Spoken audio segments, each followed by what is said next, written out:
Hello everyone, welcome back to the channel. So friends, आज हम MSc physics का एक बहुत ही इंपॉर्टेंट और एग्जाम ओरिएंटेड टॉपिक को डिटेल में समझेंगे, जिसका नाम है कूलिंग बाय एडियाबैटिक डीमैग्नेटाइजेशन। ये जो टेक्निक है ये लो टेम्परेचर यानी 1 केल्विन से भी नीचे और इवन मिली केल्विन मीन्स कि 10⁻³ केल्विन की रेंज तक पहुंचने के लिए यूज की जाती है। तो सबसे पहले हम समझते हैं कि इसका प्रिंसिपल क्या है। तो फर्स्ट हम समझ लेते हैं कि एडियाबैटिक डीमैग्नेटाइजेशन होती क्या है, उसके बाद हम इसका प्रिंसिपल डिस्कस करेंगे। तो adiabatic demagnetization is a cooling technique use to obtain a very low temperature below 1 Kelvin by slowly reducing the magnetic field applied to the paramagnetic salt under adiabatic condition। adiabatic condition क्या होती हैं? जहाँ पर हमारा जो है heat एक compartment से दूसरे कंपार्टमेंट में फ्लो नहीं होता है। ठीक है, तो यहाँ पर जो हम सॉल्ट यूज करेंगे, ठीक है, पैरामैग्नेटिक सॉल्ट, वो सॉल्ट है हमारे पास सीरियम मैग्नीशियम नाइट्रेट और गॉडुलियम सरफेस। ठीक है, ये हमारे पास दो पैरामैग्नेटिक सॉल्ट होते हैं। अब इसका जो प्रिंसिपल है ये मतलब किस तरह से काम करता है, तो आइए उसको देखते हैं। जो पैरामैग्नेटिक सॉल्ट के एटम है, ठीक है, आप इसको पढ़ लेना कि paramagnetic salt contain atom or ion with unpaired electrons each having a magnetic dipole magnetic moment। जब हम उसके ऊपर स्ट्रॉन्ग मैग्नेटिक फील्ड अप्लाई करेंगे तो क्या होगा, और जब हम मैग्नेटिक फील्ड को रिमूव करेंगे तो क्या होगा, उसको मैं अभी आपको बता रहा हूँ। ठीक है, तो पहले हम देखते हैं कि जब हम इनके ऊपर एक स्ट्रॉन्ग मैग्नेटिक फील्ड अप्लाई करते हैं तो क्या होता है। तो हमारे जो सारे मैग्नेटिक डाइपोल हैं वो फील्ड की डायरेक्शन में अलाइन हो जाते हैं। ठीक है, जहाँ पर फील्ड होगी हमारी उसी फील्ड में अलाइन हो जाएंगे, और उसके बाद अलाइनमेंट जैसे बढ़ेगी तो अलाइनमेंट बढ़ने से जो मैग्नेटिक एंट्रोपी है वो डिक्रीज हो जाएगी, तो मैग्नेटिक एंट्रोपी डिक्रीज हो जाएगी। अब हमने क्या किया कि हमने सिस्टम को क्या किया, एडियाबैटिकली मतलब थर्मली आइसोलेट कर दिया, एडियाबैटिक कंडीशन में हमने रख दिया। तो उसके बाद जो मैग्नेटिक फील्ड को हमने जो मैग्नेटिक फील्ड है उसको धीरे धीरे क्या किया, कम कर दिया। अब धीरे धीरे कम करने के बाद जो हमारे डाइपोल्स हैं फिर से रेंडमली ओरिएंटेशन में आना चाहते हैं। इसी रैंडम अरेंजमेंट के लिए उन्हें एनर्जी चाहिए होती है। तो ये एनर्जी जो है वो लैटिस की थर्मल एनर्जी से मिलती है। मींस कि जो इनको ये एनर्जी मिलेगी, मतलब वो अपनी ओरिएंटेशन में आना चाहते हैं तो ये एनर्जी मिलेगी उनको क्रिस्टल लैटिस की थर्मल एनर्जी से। तो रिजल्ट क्या होगा, तो जो लैटिस की थर्मल एनर्जी है वो कम हो जाएगी और जो टेम्परेचर है वो डिक्रीज होता जाएगा। तो इसी प्रोसेस को हम एडियाबैटिक डीमैग्नेटाइजेशन कहते हैं, जो यहाँ पर मैंने आपको बताया है। तो this cooling occur because thermal energy converted into magnetic disorder. और जो मैंने एग्जांपल बताया आपको मैग्नेटिक पैरामैग्नेटिक सॉल्ट के, वो हमारे सीरियम मैग्नीशियम नाइट्रेट और गॉडियम सरफेस। और यहाँ पर मैंने एक छोटा सा और थोड़ा थ्योरेटिकल लिखा हुआ है कि paramagnetic salt is a cooled to about 1 Kelvin using liquid helium and magnetize in a strong magnetic field। Liquid helium का हम यूज़ करते हैं और स्ट्रॉन्ग मैग्नेटिक फील्ड में इसका मैग्नेटाइज करते हैं। After thermal isolation magnetic field is slowly reduce under adiabatic condition. Adiabatic demagnetization is a magnetic cooling technique. ठीक है, ये कूलिंग टेक्निक है। It is based on the increase of magnetic entropy during demagnetization। The temperature of the order is equal to approx 10⁻³ milli kelvin can be achieved. अब हम आते हैं इसकी derivation पे कि इसकी डेरिवेशन किस तरह से होगी। तो जो इसकी डेरिवेशन है वो होगी कि जो हमारी इंट्रोपी ऑफ पैरामैग्नेटिक सॉल्ट है वो डिपेंड ऑन टेम्परेचर टी। एक मिनट फ्रेंड्स, तो टेम्परेचर टी के ऊपर डिपेंड करेगी एंड मैग्नेटिक फील्ड एच के ऊपर डिपेंड करेगी। तो हमारे पास एस क्या है, एंट्रोपी है। Entropy is equal to S T H, ये हमारी इक्वेशन नंबर 1 आ जाएगी। और इसका जो हमारा टोटल डिफ्रेंशिएशन होगा, इसके बाद हम इसको डिफ्रेंशिएट करेंगे। तो डिफ्रेंशिएट करने के बाद हमारे पास D curly S over curly T at constant H D T minus curly S over curly H T, ठीक है, डी एच। अब हम यहाँ पर थर्मोडाइनमिक्स का सेकंड लॉ लगाएंगे फॉर रिवर्सिबल प्रोसेस।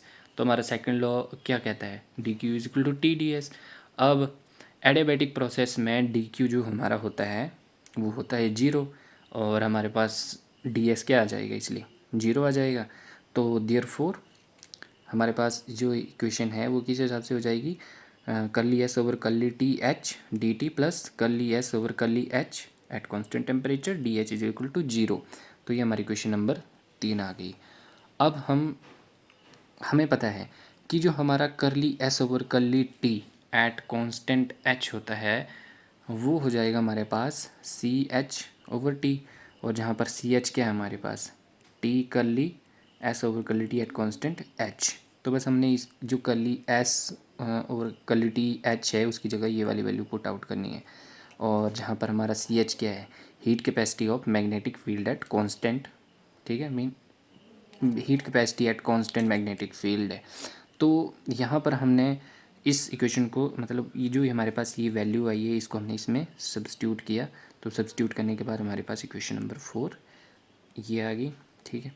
अब हमने जो ये वाली टर्म है इसकी वैल्यू भी फाइंड आउट करनी है। तो अब इसकी जो वैल्यू है हम फाइंड आउट करेंगे now by Maxwell relation and Gibbs free energy.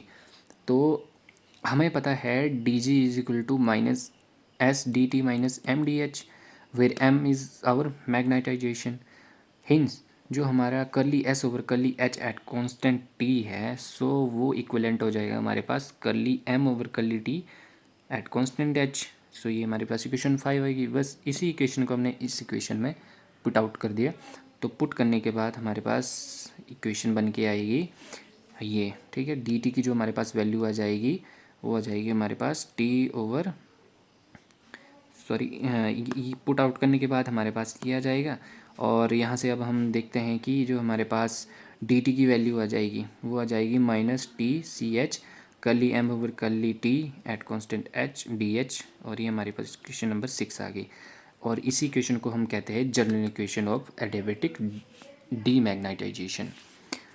अब इसके बाद अब हम देखते हैं कि फॉर पैरामैग्नेटिक सॉल्ट, कि हमारा पैरामैग्नेटिक सॉल्ट के लिए इक्वेशन क्या हो जाएगी। अब m is equal to C H over T, we know, already know. और यहाँ पर c क्या है हमारा, क्यूरी कांस्टेंट है। अब टेम्परेचर के रिस्पेक्ट में हम यहाँ पर क्या करेंगे, डिफ्रेंशिएशन करेंगे। तो डिफ्रेंशिएशन करने के बाद क्या आ जाएगा हमारे पास, curly M over curly T at constant H is equal to minus C H over T square.